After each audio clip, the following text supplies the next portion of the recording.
Saya sampai ngumpulin catatan Mbak ini, saya bawa itu ya. Kan kita punya komitmen ya, komitmen untuk ikut dalam perdamaian dunia, khususnya mendukung Palestina. Kita ikut, itu yang pertama. Dan itu menjadi kontrak sosial kita. Penjajahan di atas dunia harus dihapuskan, tidak sesuai dengan peri kemanusiaan dan keadilan. Dan tentu saja ada juga politik luar negeri kita yang bebas, aktif turut serta dalam perdamaian dunia, dan itu dilakukan. Dan sejak zaman Bung Karno sampai dengan Pak Jokowi kita konsisten kan? Kita konsisten loh Mbak, membela Palestina itu. Nggak pernah nggak. Itu konstitusional, ideologis buat PDI Perjuangan. Yang kedua, empirisnya muncul. Ya, yang paling baru apa ya?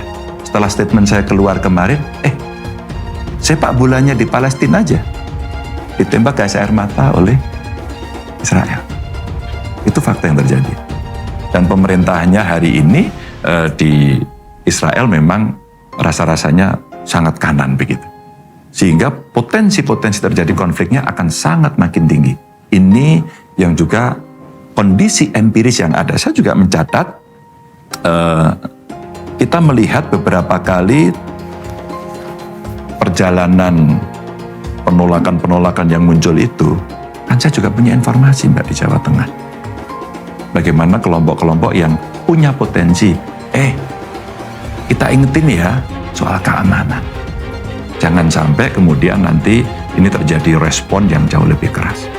Mana pertimbangan yang lebih penting? Maka kita ingatkan itu agar kita bisa mengendalikan, mengantisipasi dan sebagainya. Tapi kita ingetin, bukan tidak ada, itu ada.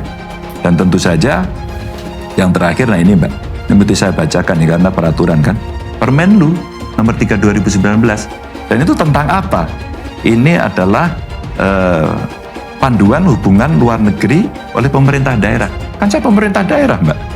Saya pemerintah daerah. Yang di bab 10 bagian hal khusus itu. Aturannya jelas.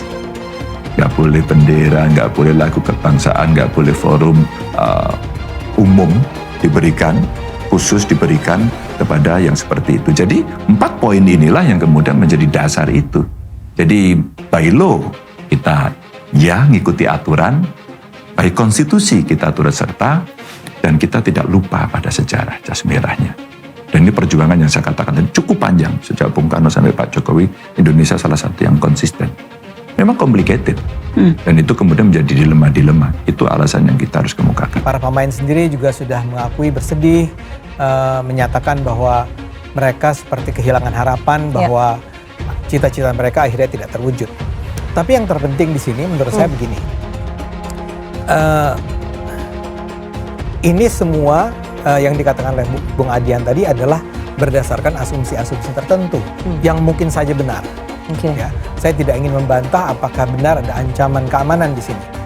Kita tidak melihat data semacam itu, tapi mungkin Bung Adian atau barangkali PDIP punya data-data semacam itu. Tapi yang jelas di ruang publik itu tidak pernah diungkapkan sebetulnya. Ya. Yang kita tahu sebagai orang di luar ini semua adalah, dan saya rasa para mahasiswa atau para penonton hanya tahu bahwa sebetulnya semua berjalan begitu lancar sampai 2 bulan sebelum Piala Dunia itu berlangsung. Ketika 2 bulan sudah mau berlangsung itu, tiba-tiba saja ya mula-mula Pak Wayan Koster ya, walaupun sebenarnya suratnya Pak Wayan Koster itu tidak cukup meledak. Ini diikuti oleh Pak Ganjar Pranowo beberapa hari kemudian. Dan itulah yang kemudian meledakkan ini semua. Apakah FIFA mengambil keputusan berdasarkan itu atau tidak, kita nggak tahu. Tapi yang jelas kronologinya begitu. Ya. Jadi Pak Ganjar membuat pernyataan bahwa sebaiknya Israel ditolak. Dan kemudian selanjutnya FIFA menyatakan bahwa Israel dicecar jadi dalang gagal Pildun Indonesia. Ganjar Pranowo tahan tangis. Najwa Shihab, ini perintah Bu Mega. Dikutip dari ayojakarta.com, presenter ternama Najwa Shihab membagikan video teaser wawancara eksklusifnya dengan Gubernur Jawa Tengah Ganjar Pranowo. Wawancara ini tidak lain terkait dengan persoalan Piala Dunia U20 yang sebelumnya akan dilangsungkan di Indonesia tapi gagal. Pencabutan status Indonesia menjadi tuan rumah di Piala Dunia oleh FIFA menyeret nama Gubernur Jawa Tengah Ganjar Pranowo dan Gubernur Bali Wayan Koster. Apalagi saat ini, Ganjar Pranowo kerap mendapatkan serangan dan hujatan usai dituding jadi penyebab dibatalkan status Indonesia sebagai tuan rumah Piala Dunia U20.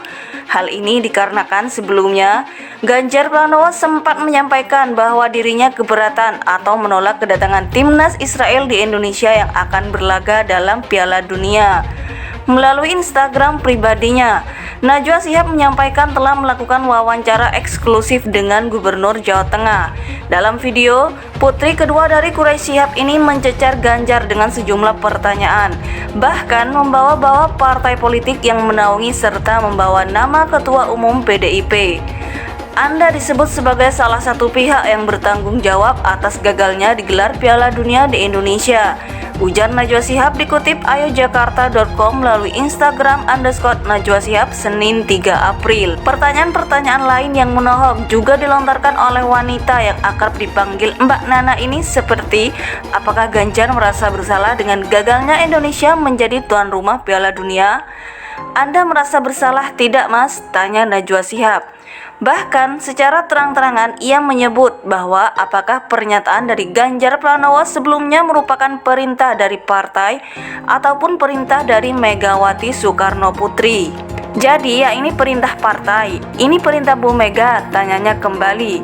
Bukan itu saja, presenter kenamaan ini juga mengulik lebih dalam terkait apa yang dirasakan oleh Ganjar, yakni tentang penyesalannya. Anda menyesal mengeluarkan statement itu, Mas? Tanya Najwa Shihab. Tapi kalau meminta maaf berarti iya, Mas Ganjarlah yang menghancurkan mimpi mereka untuk main U20, sambungnya. Selama ditanya, terlihat dalam video Ganjar terus saja menunjukkan ekspresi datar, tidak seperti biasanya yang kerap tersenyum dan mencairkan suasana dengan guyonan-guyonan.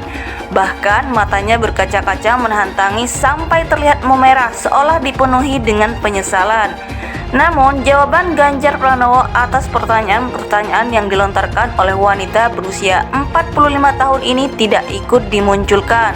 Sementara itu, banyak pihak yang merasa kecewa saat FIFA mencabut status Indonesia sebagai tuan rumah Piala Dunia U20, apalagi persiapan sudah dilakukan jauh-jauh hari. Pertanyaan-pertanyaan lain yang menohok juga dilontarkan oleh wanita yang akrab dipanggil Mbak Nana ini seperti, apakah Ganjar merasa bersalah dengan gagalnya Indonesia menjadi tuan rumah Piala Dunia?